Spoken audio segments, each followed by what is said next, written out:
오늘 아침에는 신명기 8장 1절에서 10절 본문으로 메시지를 나누겠습니다. 자, 우리가 광야하면 굉장히 무의미한 고생으로 그런 오해하거나 두려움이 되는 그런 장소 그리고 기간으로 생각하기도 합니다. 그런 막연한 두려움이 오지만 광야는 우리 그리스도인들에게 꼭 필요한 곳이라는 것을 알게 됩니다. 첫째로 광야는 우리를 낮추는 곳입니다. 겸손이라는 것, 우리가 하나님 앞에 살아가는 데 있어서 겸손이라는 것은 참 중요하죠. 그러나 겸손을 배워야 되지만 우리가 이해나 어떤 지식으로 결코 겸손이 얻어지지를 않습니다. 겸손해지는 존재가 될 수가 없죠. 그러나 우리가 인생 가운데 어떤 하나님의 그런 섭리 가운데 내 마음으로 되지 않는 곳, 그리고 내 자신이 부인되는 곳, 나의 어떤 세상에서 가졌던 어떤 스펙들이 더 이상 통하지 않는 곳, 그것 때문에 자고하고 그런 승리, 어떤 자기 도취감에 빠져있던 그 세상 속에서 이제는 더 이상 내가 아무것도 아니구나 라는 것이 이렇게 와 닿는 기간이 있죠. 그런 기간이 되면은 내가 부인되는 곳, 나라는 존재가 아무것도 아니구나 라는 것을 깨닫는 몸으로 배우는 시간이 있습니다. 그럴 때 우리는 이제 겸손을 배우게 되는 것이죠. 두 번째로 광야는 우리의 마음을 테스트하시는 기간입니다. 2절에 보니까 내 하나님 여호와께서 이 40년 동안 내게 광야의 길을 걷게 하신 것을 기억하라. 이는 너를 낮추시며 라고 말씀하고 있습니다.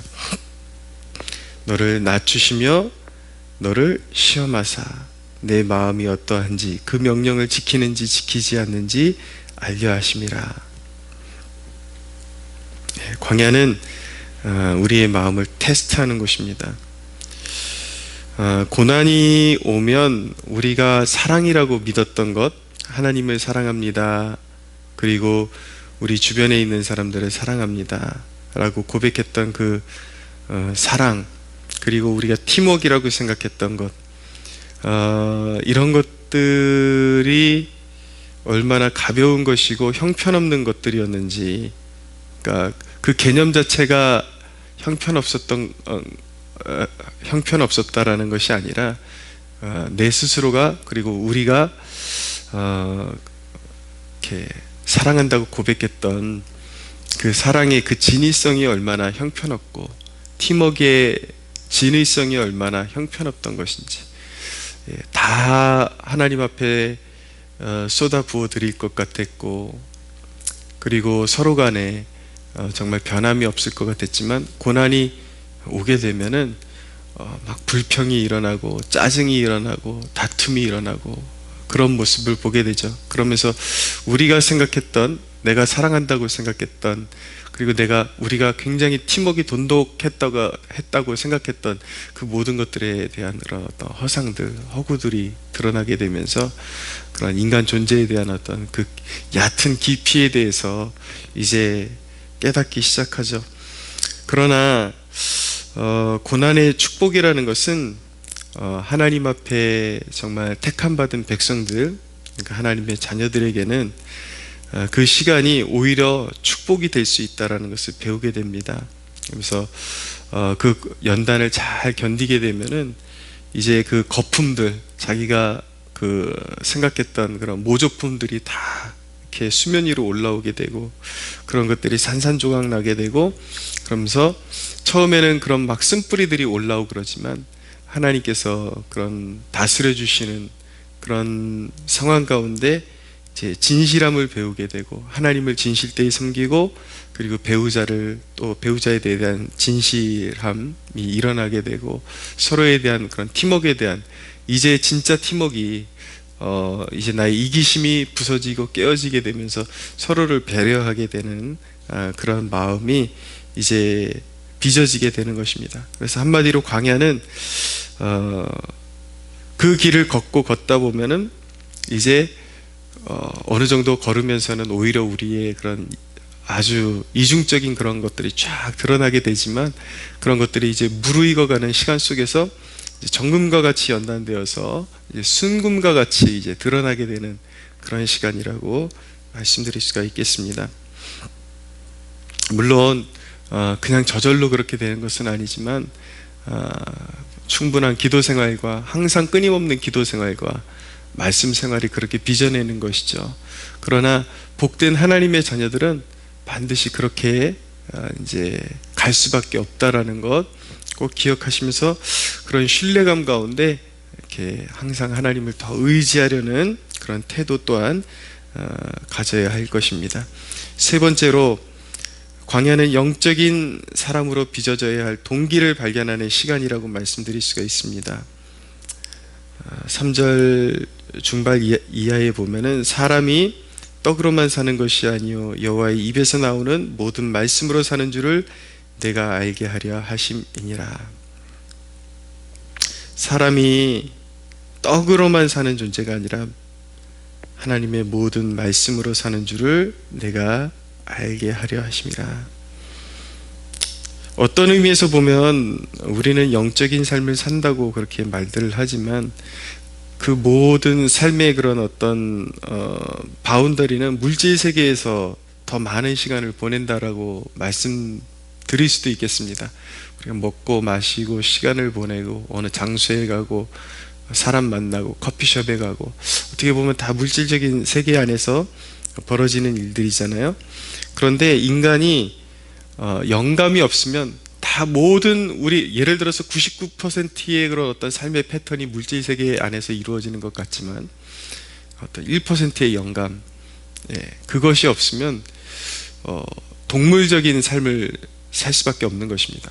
알고 보면 그 1%가 나머지 99%를 99%의 질을 정하고 이제 모든 방향성을 정한다라고 말씀드릴 수가 있는 것이죠. 영성이 갖춰지지 않고 영감이 그 삶의 곳곳에 배어들지 않으면 인간이 얼마나 속되고 속물과 같고 동물과 같은 삶을 살 수밖에 없는지 이제 깨닫게 되는 것이죠. 그래서 광야 동안에 하나님의 말씀을 이제 숙고할 때에 광야를 통해서 목마름을 느끼게 되고, 이대로 살면 안 되겠다라는 그 위기감 속에서 하나님의 말씀을 대면하게 되는 것입니다. 그럴 때에 그 말씀이 우리의 삶에 그런 진정한 만족이 되고, 그리고 삶의 방향이라는 것을 배우는 시간이 바로 광야인 것입니다. 그래서 하루의 그런 아침에 말씀을 묵상하고 하나님 앞에 무릎 꿇고 나아가서 기도하는 그 시간이, 사실은 우리가 항상 기뻐하라, 쉬지 말고 기도하라, 범사에 감사하라, 우리가 그런 물질적인 세계 안에서 활동이 이미 시작된 그 순간순간마다 그 모든 순간에 기도해야 되지만, 우리는 의식을 하나님께로 모으고 기도해야 되지만, 그렇지만 구별된 시간이 너무 중요하다라는 것은 변함이 없는 것입니다. 하루아침에 구별된 시간을 통해서 하나님 앞에 나아가는 그 시간이, 만약에 그 시간을 소홀히 여기지 않고 우리가 승리할 수 있다면, 하루를 온전히 주님 안에서 그런 세상 안에서 우리가 활동하면서도 의식을 하나님께로 집중시킬 수가 있겠죠. 그러나 구별된 시간이 없는 사람이 일어나서 그런 물질적인 세계 안에서 살아가면서 하나님께 집중할 수 있다, 이건 솔직히 거의 불가능하고 말장난에 불과하다고 저는 생각합니다. 그래서 하루의 아침에 하나님의 말씀 앞에 다가서는 그 시간이 우리의 하루의 삶의 방향성을 정하게 되고, 그런 말씀 묵상과 그리고 기도 시간을 통해서 깊이 하나님의 임재에 젖어드는 그러한 경험을 통해서 많이 우리의 의식이 정화되고, 우리의 심령 안에 있는 우상들이 제거되고, 그래서 온전히 하루를 하나님과 함께 더불어 함께 동행하는 삶을 살아갈 수 있게 된다는 것을 우리는 배우게 되는 것입니다. 네 번째로, 아침이니까 일일이 다 풀어갈 시간이 없기 때문에 오늘 말씀에 그런 개괄적인 그런 정의만 해드리면은 하나님의 공급과 징계가 수반되는 곳이다 라는 것을 배우게 됩니다. 4절에 보니까 이 40년 동안에 내 의복이 헤어지지 아니하였고 내 발이 부르트지 아니하였느니라. 혹시 생활의 어려움, 이렇게 여러 가지 나라의 어려움으로 그런 생활의 어려움을 당면하고 있는 분들이 있습니까? 여러분, 우연같이 그렇게 다가오는 일들도 우리 그리스도인들에게는 사실은 세상이 이렇게 그릇 돌아가서 우리에게 이루어진 일 같지만 하나님은 실수가 없으십니다. 우리 하나님의 자녀들 한 사람 한 사람을 향한 계획이 이루어지는 때라는 것을 꼭 기억하시고, 그런 어려움도 믿음 안에서 잘 받아들이시고 항상 믿음 안에 거하면 때때로 어려움이 오지만 하나님은 반드시 먹이시고 기르시니까 무엇을 먹을까, 무엇을 마실까 이렇게 염려하지 마시고 늘 하나님을 신뢰하고 오히려 하나님을 더욱 바라보는 그러한 기간으로 가질 수 있는 여러분들 되시기를 축복합니다. 그래서 결국은 그곳에 5절에 보니까 너는 사람이 그 아들을 징계함 같이 내 하나님 여호와께서 너를 징계하시는 줄을 마음에 생각하라 라고 말씀하고 있는데, 그릇 가고 잘못 갈 때 징계도 있는 곳이 광야이지만 이제 6절 이하에 보면 하나님께서 마침내 그 광야 생활 끝에 축복하신다라는 것을 배우게 되는 것입니다.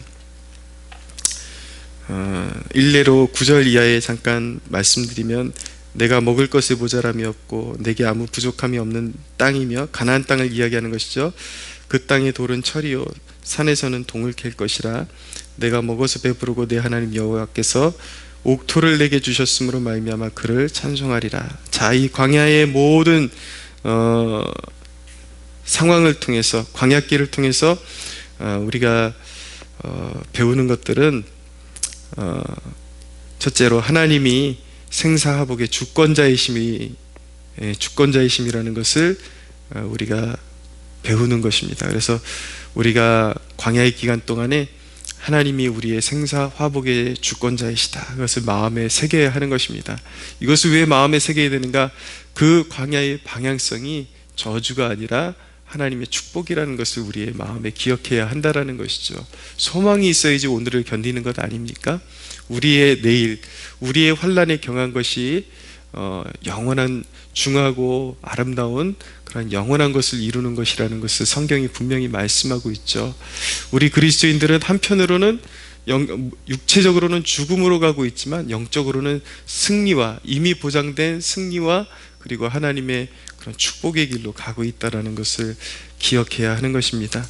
그리고 또 한 가지, 광야는 이제 무의미하고 고생길이 아니라 우리의 영적인 불순물을 제거하고 하나님의 자녀다운 자녀로 빚어주시는 그러한 장소요, 기간이라는 것을 우리가 배우게 되는 것이죠. 그러므로 광야를 지나는 성도의 자세는 항상 더 말씀에 가까이 다가서고, 만약에 여러분들이 광야길을 의식하면서도 여전히 세상에서 시간을 허비하고 그 어느 때보다도 하나님의 말씀과 기도 생활에 가까이 하지 않고 있다면 그것은 잘못된 길을 걸어가고 있는 것입니다. 하나님이 그 길을 허락하신 그 이유를 잘 생각해야 되는 것입니다. 여러분들을 영적인 사람, 말씀의 사람으로 빚어내기를 원하십니다. 그래서 말씀을 새기고 어려울수록, 힘들수록 이제 장차 다가올 하나님의 그런 구원의 손길, 회복의 손길을 늘 소망하는 마음으로 찬양하는 것, 매 순간마다 찬양하는 자세가 중요합니다. 여러분들 삶이 곤고하고 힘드십니까? 찬양하십시오.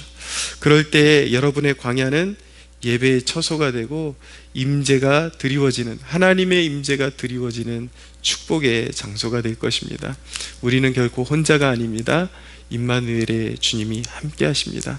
오늘도 그 주님과 함께 여러분들이 걸어가는 모든 광야의 길이 복되고 가장 아름다운 길이 되는, 축복이 되는 그러한 여러분들의 삶이 되시기를 예수님의 이름으로 축원합니다.